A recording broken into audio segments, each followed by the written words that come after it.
Hello students, आई एम Amrita Indauliya, your NEET chemistry mentor. और स्टूडेंट्स, आज अपन आपके साथ डिस्कस करने जा रहे हैं बहुत ही important discussion from the part metallurgy, that is all about Ellingham diagram. And after Ellingham diagram हम लोग आपसे डिस्कस करेंगे whole over the briefing of the extraction of metal. जो हम लास्ट पार्ट्स में आपके साथ डिस्कस कर चुके हैं उसका एक in short mind map summarized way, वो भी आपके साथ अभी मैं स्टार्टिंग में डिस्कस करूंगी। सारा की सारा डिस्कशन हम प्रीवियस सेशंस में कर चुके हैं लास्ट 6-7 पार्ट्स में। यहाँ सिर्फ एक चीज बची थी, एलिंगम डायग्राम, जिसका मेजर वेटेज है, एग्जाम में भी पूछा जाता है और बहुत ही इंपॉर्टेंट है। और सबसे ज्यादा लगता है आप लोग को इससे डर कि भाई ये ग्राफ हमें समझ नहीं आता, तो बिल्कुल टेंशन लेने की जरूरत नहीं है। 4 से 5 पॉइंट्स बताऊंगी, सिर्फ वो दिमाग में रखने हैं। एलिंगम डायग्राम ऑन टिप्स होगा आपके, ठीक है। So be ready with your notebook and pen and with your favourite smile. Let's begin our new concept that is all about mind maps and Ellingham diagram. सबसे पहले मैं एक बार discuss करूंगी whole over summary mind maps के form में, एक chart के फॉर्म में, in simple one chart, that's it. Clear है? चलिए, तो देखो हम लोगों ने सारा डिस्कशन किसके ऊपर किया है, एक्सट्रैक्शन ऑफ मेटल्स। होपफुली याद आ गया होगा, मिनरल और गैंग, यहां से हुई थी हम लोग की शुरुआत इस चैप्टर को लेके, मेटलर्जी को लेके। आज ये लास्ट पार्ट है इस चैप्टर का। हमने जब बताया था, मैंने बताया था मिनरल क्या थे, जहां कहीं भी मेटल की थोड़ी बहुत भी क्वांटिटी पाई जाती है तो वो साउंड किया जाता है मिनरल की तरह। वहां से आपने नेक्स्ट प्रोसीड किया था ओर की तरफ। ओर के लिए भी मैंने बताया था क्या कि ओर वो पार्टिकल होता है जिसमें मेटल की प्रॉपर्टीज तो होती हैं, लेकिन हम वहां चलते हैं बिजनेस पॉइंट ऑफ व्यू से, जहां हम ओर से मेटल का एक्सट्रैक्शन मैक्सिमम कर सकते हैं कम खर्चे के साथ, that is our ore. Gang आपको पता है ऑल द इंप्योरिटीज या फिर आप कहेंगे अनवांटेड पार्टिकल्स, वो क्या कहलाते हैं आपके गैंग। तो यहां से हमने स्टार्ट किया था, देन आफ्टर हमने प्रोसीड किया था एक्सट्रैक्शन की तरफ, और एक्सट्रैक्शन के सारे स्टेप आपके साथ डिस्कस किए गए थे। क्या स्टेप थे ये लीजिए, आपके सामने पूरे फ्लो चार्ट में यहां समराइज्ड है। Total 5 steps, complete chapter in 5 steps. तो देखिए फर्स्ट स्टेप क्या था, पल्वराइजेशन। सी क्या कहा मैंने, पल्वराइजेशन। और पल्वराइजेशन को ही हम क्या कह रहे थे, जब हम मेटल के सेपरेशन के लिए, क्योंकि हमें क्या चाहिए, प्योर मेटल हम एक्सट्रैक्ट करना चाह रहे थे, तो उसमें जो हमारी पहली स्टेप थी वो क्या थी कि मान लिया हमने कोई रॉक या सैंड के पार्टिकल्स हैं या कुछ भी हम ले रहे हैं जिससे हमें इंप्योरिटीज अलग करनी है और प्योर मेटल अलग करना है। तो अगर कोई हार्ड पार्टिकल है, लाइक रॉक हमने ले ली, कोई स्टोन हमने ले लिया, अब वहां से हमें सेपरेशन करना है, तो हम सबसे पहले क्या कराएंगे, पल्वराइजेशन मेथड। और पल्वराइजेशन मेथड का मतलब क्या था, जहां आप क्रशिंग और ग्राइंडिंग करवाते हैं, मींस हमें वो किस फॉर्म में चाहिए, एक पाउडर्ड फॉर्म में चाहिए फॉर द एक्सट्रैक्शन प्रोसेस। क्या यही स्टेप थी हम लोग की? बिल्कुल यही स्टेप थी, सी, क्रशिंग एंड ग्राइंडिंग। होपफुली यहां तक कोई दिक्कत नहीं है। फिर आगे हमने स्टेप 2 तक जब हम पहुंचे थे तो उसको हम कह रहे थे कॉन्सेंट्रेशन ऑफ ओर, या फिर आप कह सकते हैं एनरिचमेंट और beneficiation of ore.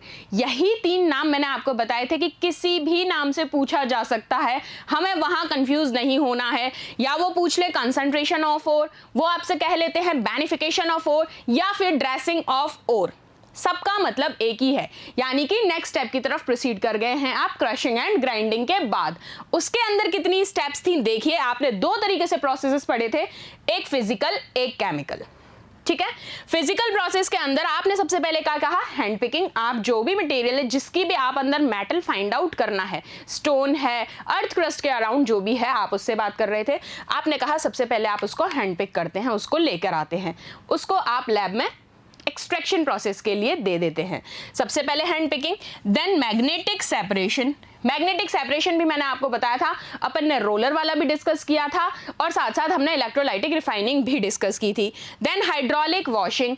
Magnetic separation याद आ गया होगा, जो मैग्नेटिक रोलर हमने लगाया था, मैंने आपको पूरा टेक्निक बताया था। मैग्नेटिक रोलर पे वो रोल करेगा तो क्या होगा, इम्प्योरिटीज, क्योंकि अगर वो लाइट होंगी तो वो सेपरेट आउट हो जाएंगी और हमें मेटल उसी पे एग्जिट रह जाएगा। या फिर हम कहेंगे कि हमारा मेटल अगर लाइट है तो वो सेपरेट आउट हो जाएगा। इन शॉर्ट हमने मैग्नेटिक सेपरेशन से यही देखा था।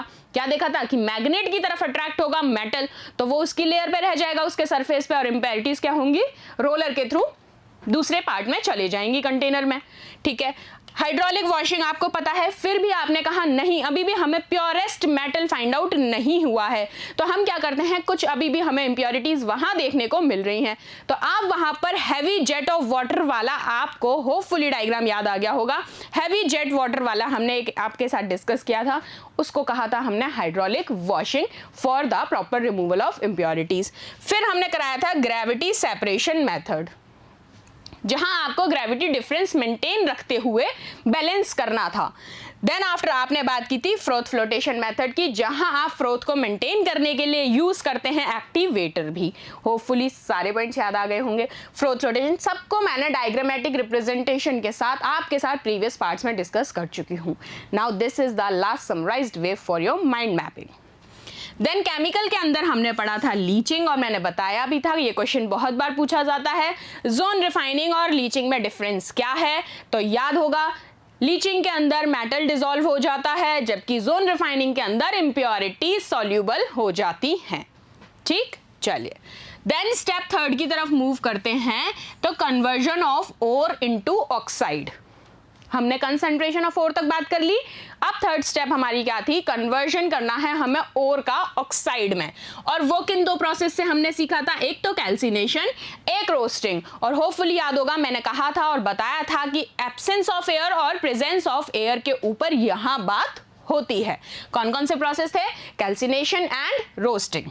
देन आफ्टर हम स्टेप 4 की तरफ प्रोसीड करेंगे, तो ये है reduction of oxides to metal, क्योंकि अब आपने ओर में कन्वर्ट कर लिया, ओर से ऑक्साइड में भी कन्वर्ट कर लिया, अब इन ऑक्साइड्स को आपको मेटल में कन्वर्ट करना है, क्योंकि इन द एंड एक्सट्रैक्शन में आपको क्या चाहिए, प्योर मेटल। ठीक है, अब जब आप यहां प्रोसीड किए तो आप यहां फिर से कुछ फर्दर प्रोसेसेस पढ़ेंगे। पहला प्रोसेस है स्मेल्टिंग, फिर है reduction by H2, reduction by metal, auto reduction and self reduction. Hopefully याद होगा ये सारे पॉइंट्स आपसे लास्ट पार्ट में ही मैंने डिस्कस किए हैं, सारे की सारे लास्ट पार्ट में आपके साथ डिस्कस हुए हैं। इससे जस्ट प्रीवियस वाला सेशन आप देखेंगे तो वहां आपको ये सेशन मिल जाएगा। ठीक है, smelting, reduction by H2, reduction by metal, auto reduction and self reduction. और सेल्फ रिडक्शन में मैंने बताया था it's simply and self analysis, so हमने ये यहाँ किस पे अप्लाई कर दिया, ओर के ऊपर, ऑक्साइड से मेटल में।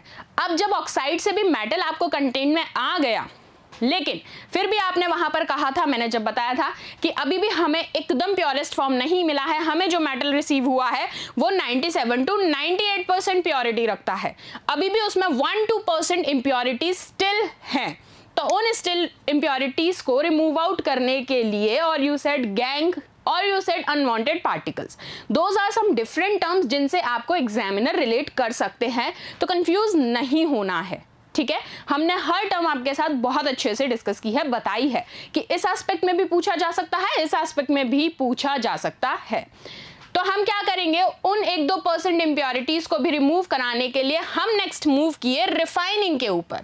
अब रिफाइनिंग जब आपको कराया तो आपको फिर से मैंने 5-6 पार्ट्स पढ़ाए थे, liquation, distillation, vapour phase, zone refining, electrolytic refining and Mond's process, van Arkel process. ये सारे की सारे लास्ट सेशन के हैं। Those 2 parts are from the last 2 previous sessions. Complete discussion. आप अगर शुरू से देखेंगे तो ये सारे पार्ट बेसिस ही हैं, ऑन स्टेप ही है, क्योंकि हम एक स्टेप फॉलो कर रहे हैं, स्टेप बेसिस ही चलोगे तो ही प्योरिटी ऑफ एक्सट्रैक्शन पे पहुंच रहे हो मेटल की। तो लास्ट में हमने ये सारे डिस्कस किए थे, क्या क्या थे, liquation, distillation, oxidative refining, vapour phase refining, van Arkel method, Mond's process and zone refining. मुझे ये बताओ, मॉन्स प्रोसेस और वैन आकल जब मैंने आपको बताया था तो मैंने जिंक और ये किसके लिए लिया था, और मॉन्ड्स में मैंने क्या लिया था, याद कर लो। अगर तुमने मेरा सेशन देखा है प्रीवियस वाला, तुमने अगर पढ़ाई की है तो तुम्हें याद आ जाएगा कि हमने जर्कोनियम और टाइटेनियम का एक केस लिया था और हमने मॉन्ड्स प्रोसेस के लिए एक अलग लिया था। तीन एलिमेंट्स के रिस्पेक्ट में बात की गई थी और पूरी रिएक्शंस भी बताई थी। चलो ठीक है, तो ये आपका क्या है, whole over summary for the complete metallurgy. देखो एक पार्ट में, लेकिन उस एक पार्ट के लिए आपको क्या करना पड़ेगा, सारे सेशंस को एक बार रिवील करना पड़ेगा 1 to 1 स्टेप, क्योंकि क्वेश्चंस बहुत आते हैं यहाँ से, ठीक है। चलिए, और फिर साथ में आपको एक पार्ट और मैंने डिस्कस किया था जो कि एक्सट्रैक्शन से अलग है, that is types of metallurgy. मैंने आपको बताई थी पायरो, हाइड्रोमेटलर्जी, ये सब। और पायरो को प्लीज फिर से ध्यान से पढ़ लेना, 2006 में भी क्वेश्चन पूछा जा चुका है एंड 14 में भी उसके ऊपर क्वेश्चन पूछा जा चुका है। देखिए, लास्ट 2 प्रीवियस ईयर्स की भी बात चल रही है, 2006 एंड 14 में रिपीट हुआ है, तो पढ़ लीजिए, पायरोमेटलर्जी के ऊपर भी क्वेश्चन आता है। चलिए, और पायरोमेटलर्जी सिंपली है क्या, देखो बस इतना सा याद रखो, जितने भी थर्मल एस्पेक्ट में बात होगी और you can say temperature changes जो भी बात होगी, वेरिएशन जितनी भी होगी मेटल ऑक्साइड से मेटल को कन्वर्ट करने में, जितने भी टेम्परेचर चेंजेस आप देखेंगे वो सब पायरोमेटलर्जी के कॉन्सेप्ट है, ठीक। तो ये बात याद रखनी है। चलें नेक्स्ट प्रोसीड करें, होपफुली यू नोट दिस, और नहीं तो इधर यू टेक अ स्क्रीनशॉट और you can write down in your notebook. Better I can say जितना रिटन वर्क करोगे उतना बेनिफिशियल है। चलो नेक्स्ट चलते हैं।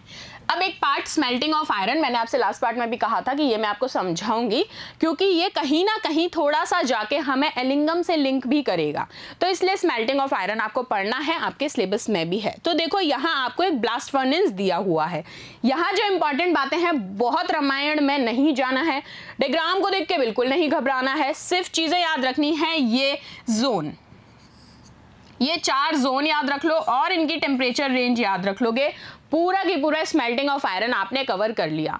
अब देखो, सबसे पहले मैं आपको इसको समझाऊंगी, 1 to 1 जोन के अकॉर्डिंग अपन डिस्कशन करेंगे। तो स्मेल्टिंग ऑफ आयरन में याद रखना है कि ये एक ब्लास्ट फर्नेस के अंदर किया जाता है, this is your blast furnace part. अब यहाँ आप देखिए, अगर आपको ये दिख रहा है इनलेट पाइप्स वगैरह, सी थोड़ा सा इसको इधर कर देते हैं, फिर हम आ जाएंगे कंबशन पे। चलो, आपको ये 4 डिफरेंट टेम्परेचर रेंजेस यहाँ दिख रही हैं, ये जो 4 डिफरेंट टेम्परेचर रेंजेस हैं यही 4 जोन है जो आपको याद रखने हैं। तो देखो, सबसे पहले आप यहाँ पर देखेंगे, यहाँ इनलेट पाइप्स होती हैं, ठीक है। ये जो इनलेट पाइप्स हैं, यहां से हम क्या ट्रांसफर करवाते हैं इसके अंदर, यहां से हम हॉट एयर, एकदम गर्म हवा इसके अंदर पास आउट करवाते हैं इनलेट पाइप्स के थ्रू। ये जो मैंने फ्लो दिखाया है, this is of hot air. चलो ठीक है, जैसे ही आप इस पे क्या करा रहे हो, हॉट एयर पास करवाते हो, और ऊपर से आप यहां पर एक बीच में एक चैम्बर लगा है, यहां से आप देख रहे हैं कि क्या हो रहा है, कार्बन, क्योंकि हमें क्या करना है भाई, सेपरेट करना है मेटल ऑक्साइड से मेटल में। बस यहाँ जो चीज याद रखनी है वो ये है कि रिड्यूसिंग एजेंट को इम्पैक्ट देखना है। लेकिन अभी आप बात कर रहे हैं स्मेल्टिंग की। अब आयरन की स्मेल्टिंग में आपको याद रखना है, यहाँ से हमने ओर, लाइमस्टोन, कोक, कुछ भी वॉटएवर, क्योंकि हमें सेपरेट करना है प्योर मेटल। तो मान लीजिए मैंने यहाँ से ओर, लाइमस्टोन, ये सब चीजें डाली, ये जैसे ही यहाँ पर आएगी, इस मैंने एक चैम्बर लगाया है और बीच में एग्जॉस्ट का भी केस है। एग्जॉशन तो आपको समझ में आ जाएगा कि ठीक है, एक्स्ट्रा वेपर्स को जो है वो हवा के थ्रू रिलीज आउट कर देगा, बट द थिंग इज कि यहां से मैं हॉट एयर पास करा रही हूँ बहुत ज्यादा हैवी टेम्परेचर से, बहुत ही ज्यादा। तो ये जैसे ही यहाँ ये पार्टिकल्स, इस और पार्टिकल्स नीचे की तरफ आएंगे तो ये डिफरेंट टेम्परेचर रेंजेस पे इस हॉट एयर के साथ टकराएंगे, क्योंकि एज इट गोज अप आपको दिख रहा है टेम्परेचर, और एज इट कम्स डाउन तो आपको टेम्परेचर दिख रहा है, क्योंकि यहाँ इस इनलेट से ये मूव ऑन हो रहा है।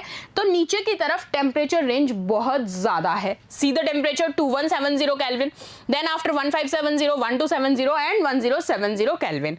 यहाँ आपने कहा कि जब हमने इस तरीके से देखा तो 2 अदर इनलेट्स भी थी, एक से हम हॉट एयर पास करवा रहे थे और दूसरी इनलेट्स के थ्रू हम क्या कर रहे थे, जैसे ही इनका कांटेक्ट हो रहा था हम कंटेन कर रहे थे अलग अलग रिसीवर्स में जो पार्टिकल्स हैं, इंप्योरिटीज अलग और मेटल अलग, उस रिस्पेक्ट में। तो आपने कहा यहाँ मॉल्टन स्लैग और मॉल्टन आयरन हमें 2 स्टेट में मिले, और स्लैग आपको पता है फ्लक्स और कोक का मिक्सचर होता है, दैट इज योर स्लैग। आपने कहा जब आपने सेपरेशन किया तो यहाँ तो आपको मिला सॉलिड वेस्ट, मतलब कि क्या है, बहुत ज्यादा इंप्योरिटीज वाला मैक्सिमम इंप्योरिटीज वाला। और यहां आपने देखा पिग आयरन को ही कास्ट आयरन भी कहा जाता है, जो कि इंप्योरेस्ट फॉर्म कहलाती है।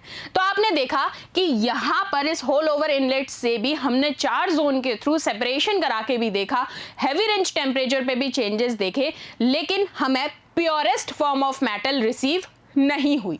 ठीक है, तो आपने इसके लिए इसको फर्दर प्रोसीड किया एलिंगम के थ्रू, क्योंकि आपने क्या कन्वर्जन देखा कि ठीक है, हम कोई अच्छा रिड्यूसिंग एजेंट यूज करके वहां पर मेटल ऑक्साइड से मेटल में कन्वर्जन कराएंगे तो हमें शायद प्योरेस्ट फॉर्म मिल जाएगा। तो देखिए, सबसे पहला जो जोन है ये है कंबशन जोन। ठीक, अब कंबशन जोन का आपको टेम्परेचर रेंज याद रखनी है, that is nearly about how much 1500 to 1600 degree Celsius, और ये बहुत ज्यादा हाई टेम्परेचर रेंज है। ठीक है, ये है combustion zone. Then reduction zone, जिस जोन में रिडक्शन आपको देखने को मिल रहा है उसका टेम्परेचर रेंज क्या है 250 टू 750 डिग्री सेल्सियस, जो कि लो टेम्परेचर रेंज है। देन जब आप कह रहे हैं ये जो स्लैग फॉर्मेशन जोन है, दिस ये वाला जोन कौन सा है, स्लैग फॉर्मेशन जोन। यहां आपने कहा कि टेम्परेचर रेंज कितना है, यहां टेम्परेचर रेंज है 800 से 1000 डिग्री सेल्सियस। और मेल्टिंग जोन, जहां पर आपने देखा कि और कंप्लीटली मेल्ट आउट हो गए और यहां हमें इंप्योरिटीज और मेटल विद सम इंप्योरिटीज, क्योंकि हमें यहां रॉट आयरन नहीं मिल रहा है, that is the purest form of iron, हमें यहां मिल रहा है पिग आयरन और कास्ट आयरन, जो कि इम्प्योर फॉर्म है आयरन का। तो वो मेल्टिंग जोन का टेम्परेचर रेंज क्या है 100 to 1500 degree Celsius. So please write down the temperatures along with the zones, those are very important. And this is melting of iron is very important in the examiner's period too. Clear? चलिए next proceed करें। चारों चीज समझ में आई, 4 zone हमें पढ़ने हैं, combustion, reduction, slag formation and melting, और टेम्परेचर रेंजेस 1500, 250, 800 एंड 1200। चलो अब सबसे पहले बात कर लें कंबशन जोन की। तो आपने कहा ये कहां पर है, लोएस्ट पार्ट ऑफ फर्नेस। देखिए 1500 से 1600 वाला हैवी रेंज वाले की हम बात कर रहे हैं, दिस इज इट। तो ये कहां पर है, लोएस्ट जोन है। देन अगर यहां पर आप कहते हैं कार्बन क्या होता है, यहां पर बर्न होता है इन प्रेजेंस ऑफ एयर, क्योंकि हम वहां पे क्या कर रहे हैं, हॉट एयर उन 2 इनलेट्स के थ्रू पास करवा रहे हैं। जैसे ही कार्बन उसके कांटेक्ट में आएगा वो क्या करेगा, बर्न होना शुरू हो जाएगा। और आपने लीजिए reaction carbon plus O2 that gives CO2 and heat, कोई दिक्कत नहीं है। अब यहां क्या होगा, ये जो CO2 है वो फर्नेस में ऊपर की तरफ राइज करना शुरू करेगी और रिड्यूस हो जाएगी कार्बन मोनोऑक्साइड में विद रेड हॉट कोक। ये देखिए यहां आपने कहा ये जो कार्बन के कांटेक्ट में लेते हैं, आई यूज अनदर कलर जो आपको विजिबल हो, ये देखिए यहां जैसे ही ये कार्बन कांटेक्ट में आ रही है इस हॉट एयर के, ये हॉट एयर वेपर्स जा रहे हैं और यहाँ ये जो कार्बन के पार्टिकल्स हैं ये जैसे ही इसके कांटेक्ट में आ रहे हैं तो कार्बन तो यहाँ पर क्या हो रही है, जलती जा रही है। जैसे ही कार्बन यहाँ पर बर्न हो रहा है, आपने कहा ये ऑक्सीजन के साथ रिएक्शन करेगा और क्या बना रहा है, ऑक्सीजन के साथ रिएक्शन करते ही ये बना रहा है कार्बन मोनोऑक्साइड, सी दिस। और हीट क्या हो रही है, लिबरेट। सबसे पहले इसने बनाया CO2 कार्बन डाइऑक्साइड बनाया, लेकिन फर्दर ये रिड्यूस हुआ है और जैसे ही ऊपर की तरफ ये फर्दर मूव करेगा ये रेड हॉट कोक में कन्वर्ट हो जाएगा और रिड्यूस होके किसमें, कार्बन मोनोऑक्साइड में चेंज हो जाएगा। क्लियर है? चलो नेक्स्ट देखते हैं। नेक्स्ट है रिडक्शन जोन। ये कौन सा है, अपर मोस्ट पार्ट है, क्योंकि आगे जाके ही आप देखते हैं रिडक्शन सेकंड स्टेप ही है। और यहां पर metal oxide that is carbon monoxide जो था वो रिड्यूस हो रहा है मेटल में, कार्बन में, लेकिन यहां पर मेटल क्या है आपका, carbon is not a metal. हम किसके रिस्पेक्ट में बात कर रहे हैं, आयरन के रिस्पेक्ट में। तो आप रिएक्शन देखिए Fe2O3 प्लस कार्बन मोनोऑक्साइड, तो क्या हो जाएगा रिड्यूस होके Fe3O4 plus CO2 liberate. Same यहां देखिए CO2 liberate then CO2 liberate. तो होल ओवर आपने देखा कि CO2 का लिबरेशन हो रहा है और ऊपर जाके फिर से CO2 क्या हो रहा है, कार्बन मोनोऑक्साइड में रिड्यूस हो जा रहा है। यही यहां पर आपको बताया है। ठीक है, अब इस चीज में एक बात और याद रखनी है, वो क्या है कि जो एलिंगम डायग्राम है CO के regarding this, is a good reducing agent. कितने टेम्परेचर पे? 1073 केल्विन टेम्परेचर पे। अब आप देखिए मैंने ये स्मेल्टिंग आपको क्यों लिंक करवाया। अभी जब आप एलिंगम डायग्राम का मैं आपको पिक्चर दिखाऊंगी, ग्राफ दिखाऊंगी, तो आप इस टेम्परेचर रेंज पे देखेंगे कि CO that is carbon monoxide act as a good reducing agent, means कि 1000 से 1100 टेम्परेचर रेंज के बीच में। और अगर एक फिक्स टेम्परेचर दूं आपने, क्योंकि अभी ब्लास्ट फर्नेस में पढ़ा है, दैट इज 1073 C 1070, तो 1073 के अराउंड ये बहुत ही अच्छे रिड्यूसिंग एजेंट की तरह एक्ट करता है। लेकिन अगर आप आगे प्रोसीड करेंगे लाइकवाइज कि अगर आप 1400 से अबव एक्सीड करेंगे तो आप वहां पर कहेंगे कार्बन आपका गुड रिड्यूसिंग एजेंट की तरह एक्ट करता है, क्योंकि यहां पर आपने 3 ही गुड रिड्यूसिंग एजेंट लिए हैं, या तो कार्बन या कार्बन मोनोऑक्साइड या फिर कोई भी मेटल। चलिए अब मेल्टिंग जोन देख लेते हैं। तो मेल्टिंग जोन क्या है? Just above the combustion zone, और यहां पर स्पंजी आयरन मेल्ट हो जाता है अराउंड 1300 डिग्री सेल्सियस पे। और कहां कलेक्ट हो जाएगा? हर्थ पे। और हमने हर्थ पता है सरफेस कहलाता है हर्थ, ठीक है। So spongy iron melts at 1300 degree Celsius. Then अब आपको पता है स्लैग फॉर्मेशन भी हो रहा था उधर, अभी अपन ने देखा। जो स्लैग फॉर्मेशन हो रहा था, स्लैग मेटल से लाइटर होता है और फ्लोट करेगा मेटल के साथ। तो आपने कहा सबसे पहले आपको क्या ऑब्टेन हुआ? मेटल। फिर आपने देखा क्या ऑब्टेन हुआ? पिग आयरन, जिसको आपको और साथ में क्या कहते हैं? Cast iron. और मैंने कहा ये प्योर फॉर्म नहीं है, ये इम्प्योर फॉर्म है, जैसा कि हम पढ़ चुके हैं, क्योंकि इसमें 4% कार्बन इम्प्योरिटीज होती हैं। किस किस की? ये हो सकती हैं sulphur, phosphorus, silicon and manganese. Not for any industrial use, ये किसी भी इंडस्ट्रियल यूज में भी काम नहीं आता है आपका पिग आयरन। पिग आयरन के बाद cast iron, that is also an impure part. इसके अंदर मेल्टिंग करते हैं जब आप पिग आयरन की स्क्रैप आयरन के साथ, तो आप कहते हैं कि कार्बन कंटेंट 4% रिड्यूस होकर कितना हो गया? यहां था 4%, यहां रिड्यूस होकर हो गया 3%, मतलब अभी भी हमें प्योरिटी तो नहीं मिली। फिर आप नेक्स्ट पहुंचे कहां? रॉट आयरन की तरफ। रॉट आयरन पे जाके आप कहते हैं कि इम्प्योरिटीज जो है आपने ऑक्सीडाइज करवाई हैं कहां? रेवोबैटरी फर्नेस में। रेवोबैटरी फर्नेस में आते ही जैसे ही इम्प्योरिटीज ऑक्सीडाइज होंगी आपको प्योरेस्ट फॉर्म मिल जाएगा आयरन का। So the wrought iron is the most purest form of iron. Clear है? चलो ठीक है, नेक्स्ट अब बात करेंगे एलिंगम डायग्राम से लेके। सबसे पहले सुनना बड़े अच्छे से मेरी बात, फिर चलेंगे एलिंगम की तरफ। एलिंगम नाम बहुत अच्छा है, सिंघम नहीं है, एलिंगम है। सिंघम है इंडस्ट्री का, एलिंगम है केमिस्ट्री का। देखो यहां भी सिमिलैरिटीज हैं, इंडस्ट्री केमिस्ट्री, तो बस इंघम और सिंघम, एलिंगम और सिंघम। तो सिंघम ने भी कुछ अच्छा काम किया था, सेम एलिंगम ने भी कुछ अच्छा काम किया। और वो क्या किया कि एलिंगम ने हमें सबसे इंपॉर्टेंट चीज जो बताई वो ये बताई कि यहां आप इसका major use best reducing agent find out करने के लिए करते हैं। What I said, I repeat it again. मैंने कहा Ellingham diagram is useful to find out the best reducing agent to convert metal oxide into a purest form of metal. Clear है? चलो लिख दूं? To find out best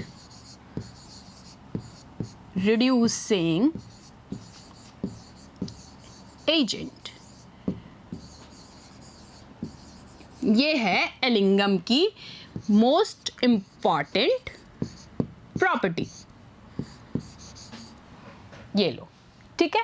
तो यहां reduction of metal oxide to metal is simply known as smelting, but Ellingham graph के according smelting से just reverse चलेगा, ठीक है। तो ये भी हम देखेंगे। क्या कहा? मेटल ऑक्साइड को रिड्यूस करके हमने क्या किया है?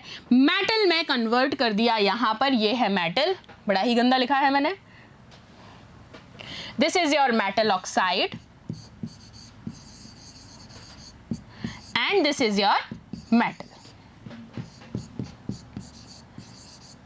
और क्या है आपके best reducing agent? Carbon and carbon monoxide, ठीक है। चलो आ जाओ।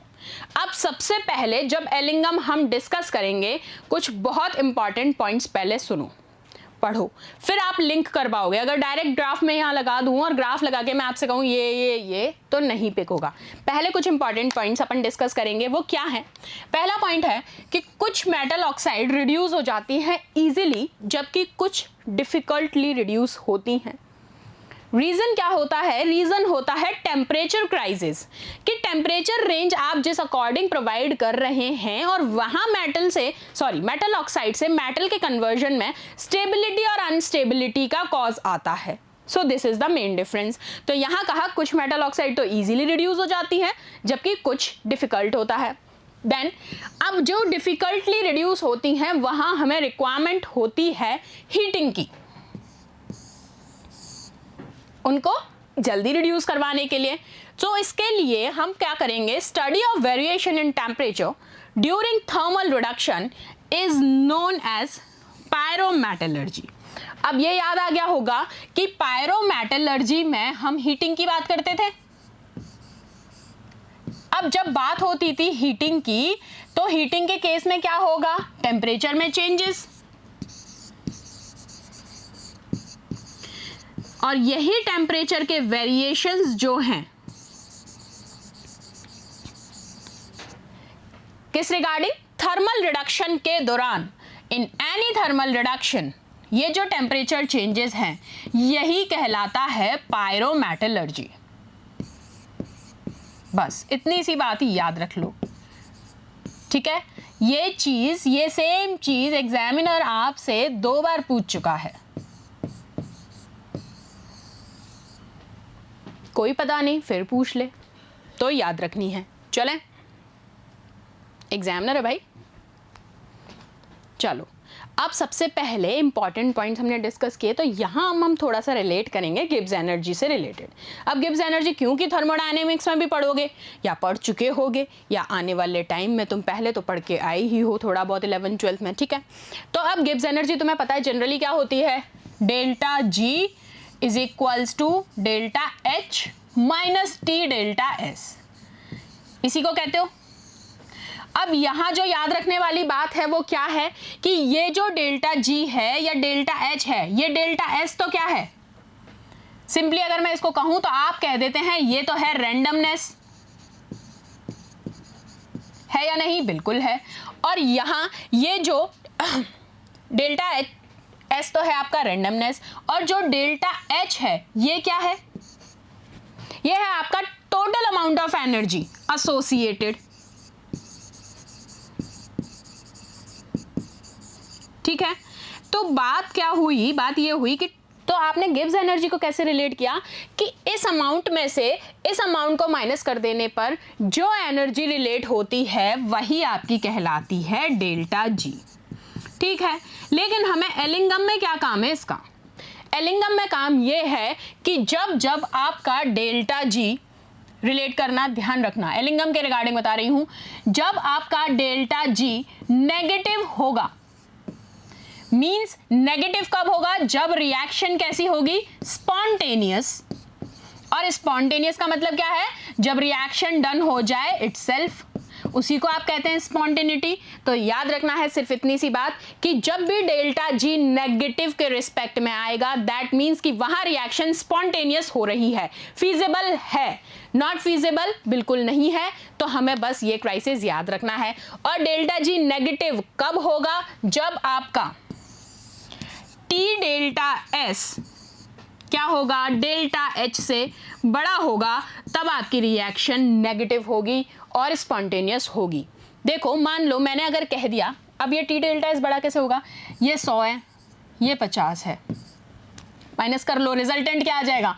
-50 आ गया। डेल्टा जी यहाँ क्या आ गया? -50। तो आपने कहा डेल्टा जी हमारा नेगेटिव आ रहा है, that means the reaction is spontaneous. सबसे पहले ये लो थर्मोडायनेमिक कॉन्सेप्ट समझा दिया।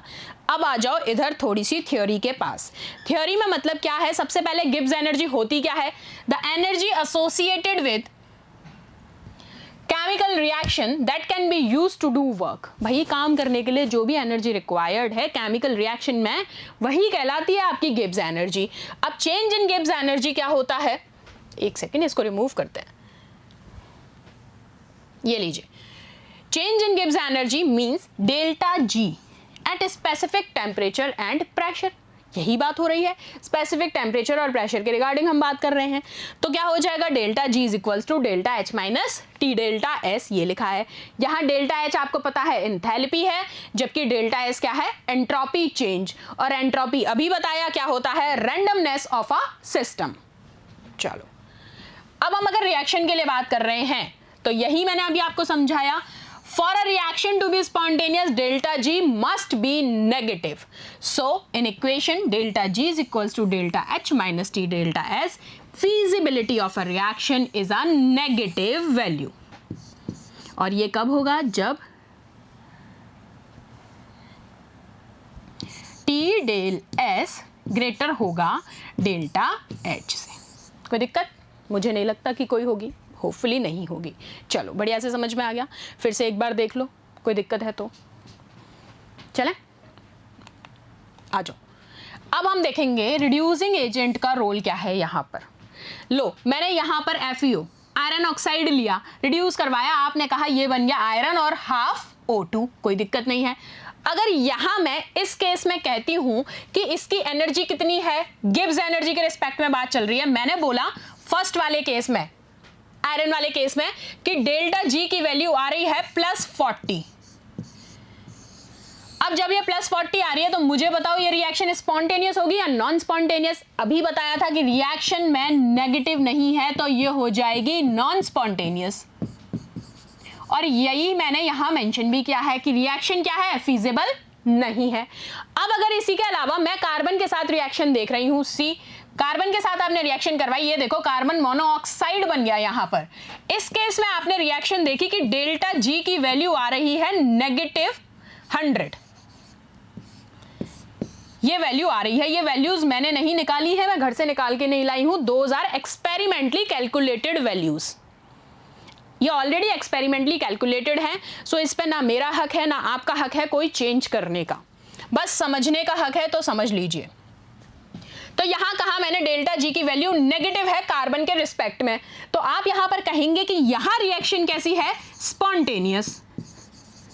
अब मुझे होल ओवर प्रोसेस को देखते हुए मुझे अगर स्पॉन्टेनियस रिएक्शन चाहिए तो मेरे लिए कंडीशन क्या हो गई कि delta G must be negative, अभी डिस्कस किया। तो इसके लिए अगर मैं इन दोनों रिएक्शंस का एडिशन करवा देती हूं, ये देखिए, तो आप एडिशन करवाइए, प्रोडक्ट क्या बन गया, Fe plus CO, iron plus carbon monoxide. तो आपने कहा इस होल ओवर रिएक्शन का जैसे ही आपने एडिशन करवाया है तो यहां आपका डेल्टा जी कितना आ गया, C.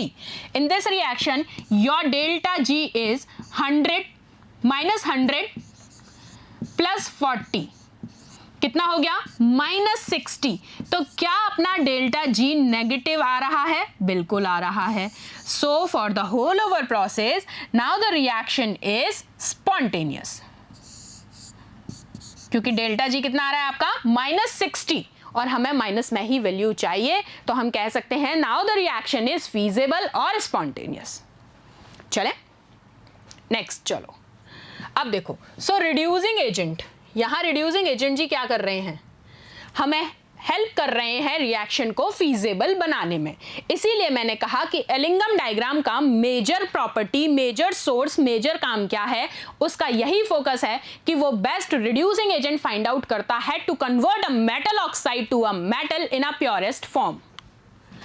So selection of suitable reducing agent, that is our Ellingham diagram.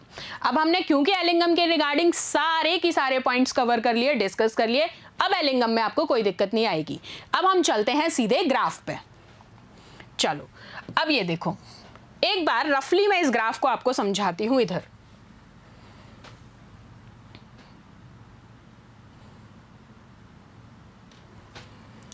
पहले थोड़ा सा रफली सुनना, एक पॉइंट्स, फिर हम इसके भी पॉइंट्स आपसे डिस्कस करेंगे।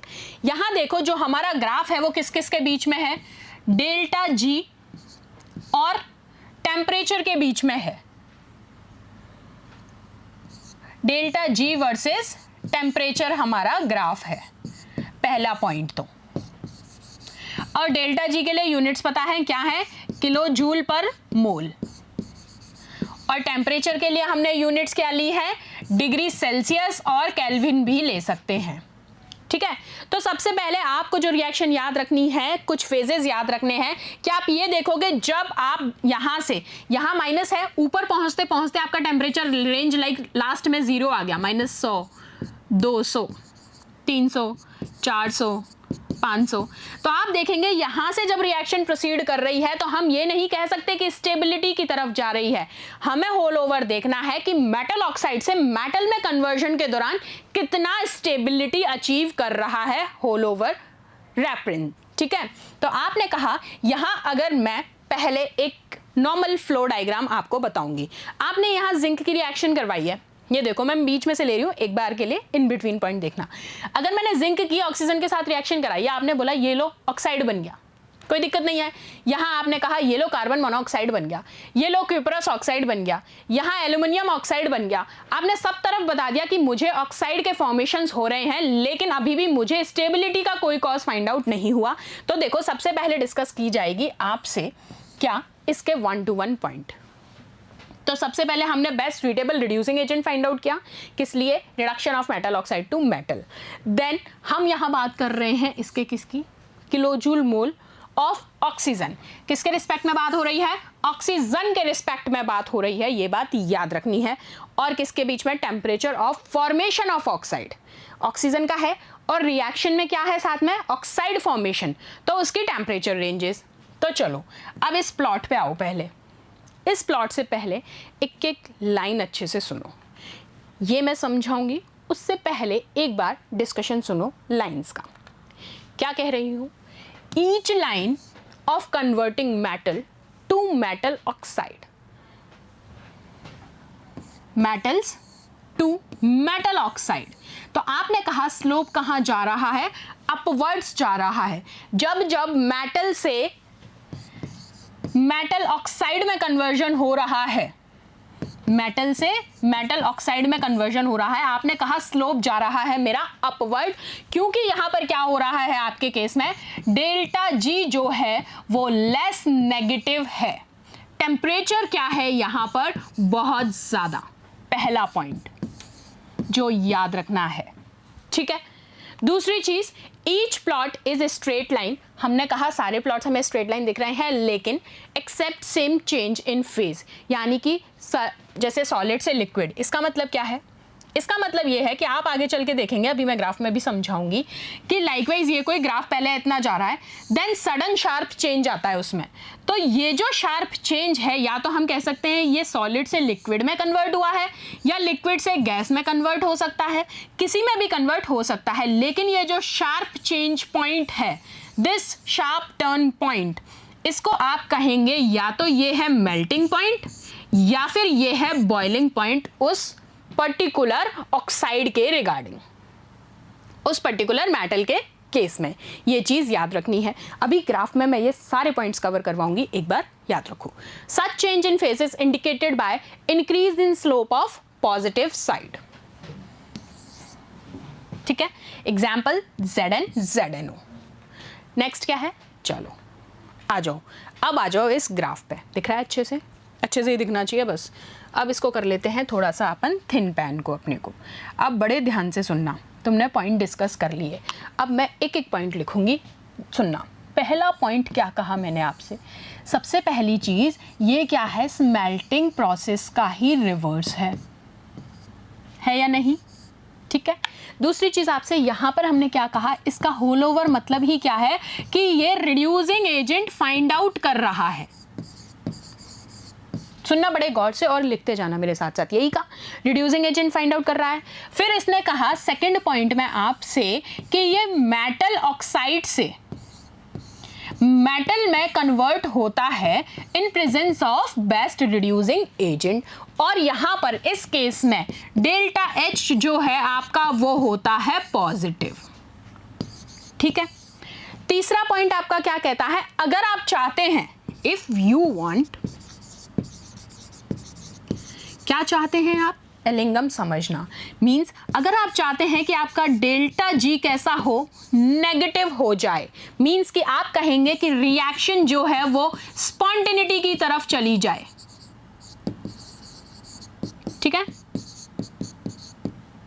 Spontaneity of reaction. तो आपको याद रखना है इस कंडीशन के लिए आपको क्या अप्लाई करना पड़ेगा, T delta S must be greater than delta H.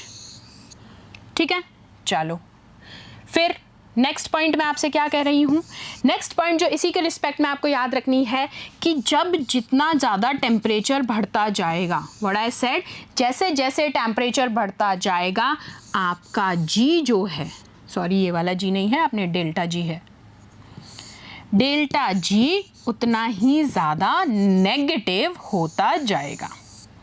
4 point समझ में आ गए। और लास्ट पॉइंट जो अभी आपको समझाया वो क्या था, जो सडन शार्प अब्रप्ट चेंज आता है, उसमें क्यों आता है वो चेंज कि लाइक दिस अगर सडन चेंज आ रहा है, ये सडन चेंज किसकी वजह से है, दिस। तो आपने कहा या तो ये सॉलिड से लिक्विड में कन्वर्ट हो रहा है या लिक्विड से गैस में कन्वर्ट हो रहा है, और इस पॉइंट पे हमें पता चलता है क्या कि या तो ये मेल्टिंग पॉइंट है या फिर ये बॉइलिंग पॉइंट है। ठीक है, तो ये 5 पॉइंट अगर तुमने याद रख लिए एलिंगम के लिए तो ये अब फटाफट एक्सप्लेन होगा। ठीक है, सुनो अब मेरी बात। सबसे पहले देखो, हमने बेस्ट रिड्यूसिंग एजेंट की बात की और फिर ऑक्साइड्स के कन्वर्जन हमें दिख रहे हैं, ये रहा, आपको ऑक्साइड्स के कन्वर्जन इजीली दिख रहे हैं। तो सबसे पहले देखो, मैंने अभी जो आपको बताया, ये डिस्कशन पे आओ, ये वाला पॉइंट आपने कहा जैसे ही ये सडन चेंज आता है आपका स्लोप कहाँ जा रहा है, पॉजिटिव साइड की तरफ। तो ये देखो कहाँ गया ग्राफ, ये रहा, ये सडन चेंज आपको इसमें दिख रहा है जिंक वाले के केस में कि पहले ये ऐसे, यहाँ एक सडन चेंज आया, देन ये, फिर एक सडन चेंज आया और ये ऊपर की तरफ मूव आउट हो गया। ये हमने पहली स्टेप देख ली यहाँ पर। इसके बाद आपने मुझसे कहा, ये देखो, अगर मैं मैग्नीशियम के केस में बात करूं तो यहाँ भी आपको 2 सडन चेंजेस दिख रहे हैं, दिस एंड दिस। तो आप इन चीज़ों को इजीली पिक कर पा रहे हैं, डॉट्स भी यहाँ पर अवेलेबल हैं।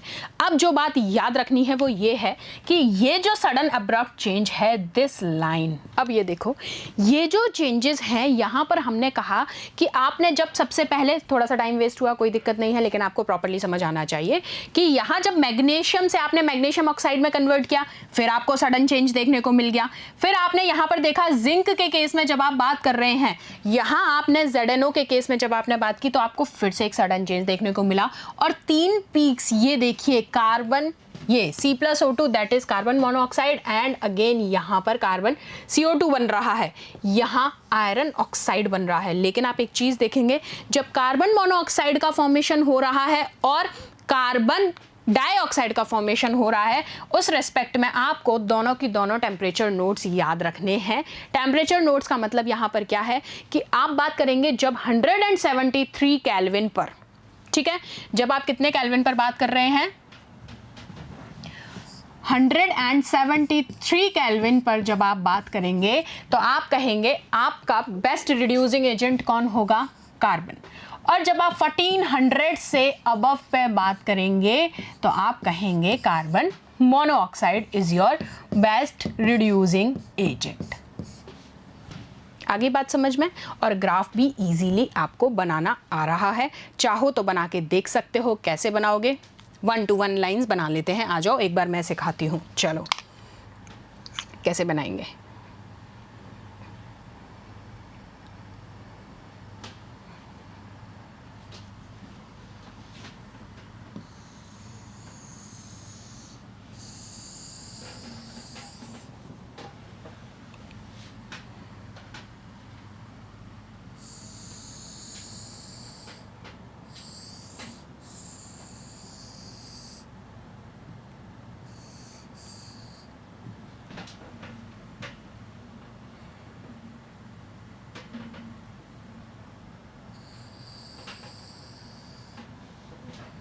ठीक है। देन इसके बाद आप एक बनाओ, कैसे,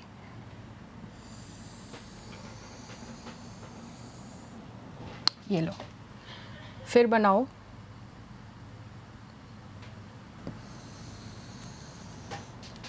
ठीक है, और एक ये, बन गए।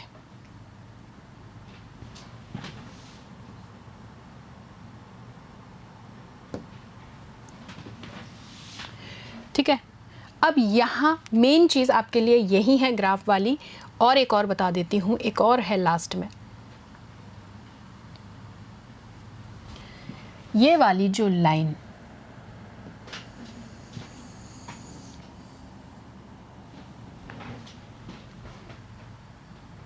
अब आ जाओ। अब देखो, सबसे पहली रिएक्शन आपको याद थी, कौन सी थी?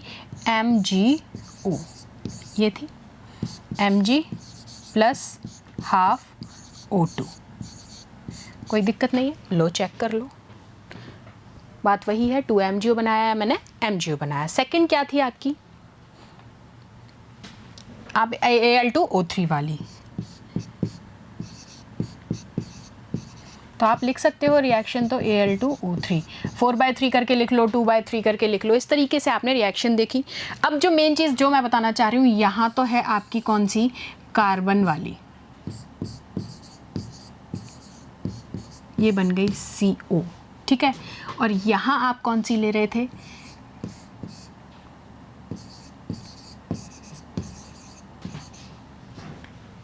और ये है आपकी FeO वाली।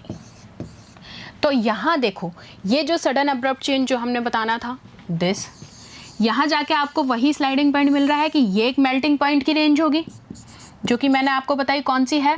1400 डिग्री। और एक आपने कहा ये वाली, ये कितनी है? 1000। तो बस ये दोनों रिलेट करना आ जाएं, फिर आपको कोई दिक्कत नहीं है। देखो, एलिंगम के अंदर मेजर पॉइंट्स आपने याद कर लिए, सारी रिएक्शन आपको पता है। मेजरली 4 रिएक्शन याद रखो। एक तो MgO वाली, मैं पिक कर देती हूँ कौन कौन सी हैं जो आपको मेजरली याद रखनी है। दिस चेंजेस जो बताने हैं, ये ZNO, एक ये कार्बन मोनोऑक्साइड, और ये वाली 3,4 and this aluminium. Total 5 reaction याद कर लो, उसके अलावा कोई ज़्यादा दिमाग लगाने की ज़रूरत है नहीं। इसके अलावा साथ साथ ये पॉइंट्स याद कर लो कि एलिगम की मेजर प्रॉपर्टीज़ क्या है, मेजर थिंग्स क्या हैं जो हम बताना चाह रहे हैं, कि इसका मेन काम क्या है? रिड्यूसिंग एजेंट फाइंड आउट करता है, बेस्ट टू बेस्ट क्या करता है? मेटल ऑक्साइड से मेटल में कन्वर्ट करता है रिड्यूसिंग एजेंट की हेल्प से। वहाँ अपना डेल्टा H क्या होता है? पॉजिटिव होता है। फिर हम कहते हैं अगर आप चाहते हैं कि डेल्टा G नेगेटिव हो, तो पता है रिएक्शन स्पॉन्टेनिटी की तरफ जाएगी, और उस कब जाएगी? जब डेल H से बड़ा होगा। आपने कहा जैसे जैसे टेम्परेचर बढ़ेगा डेल G क्या होता जाएगा? नेगेटिव होता जाएगा। और ये जो सडन एब्रप्ट चेंजेस यहाँ आपको देखने को मिल रहे थे, लाइक दिस एंड दिस, ये सडन एब्रप्ट चेंजेस आपको बता रहे हैं change in the temperature ranges की मेल्टिंग पॉइंट है या क्या है। लाइकवाइज आपको मेल्टिंग पॉइंट पता होना चाहिए कि जिंक का मेल्टिंग पॉइंट कितना होता है? 960 डिग्री सेल्सियस मेल्टिंग पॉइंट, ठीक है। चलो ठीक है, तो यहाँ तक ये पार्ट आपका कवर कर लिया अपन ने। सो अब इस एलिंगम डायग्राम के बाद अब हम करेंगे नेक्स्ट सेशन में प्रैक्टिस क्वेश्चंस आपके साथ, प्रैक्टिस सेट डिस्कस करेंगे। तो प्लीज़ एक बार इसको अच्छे से पढ़ना।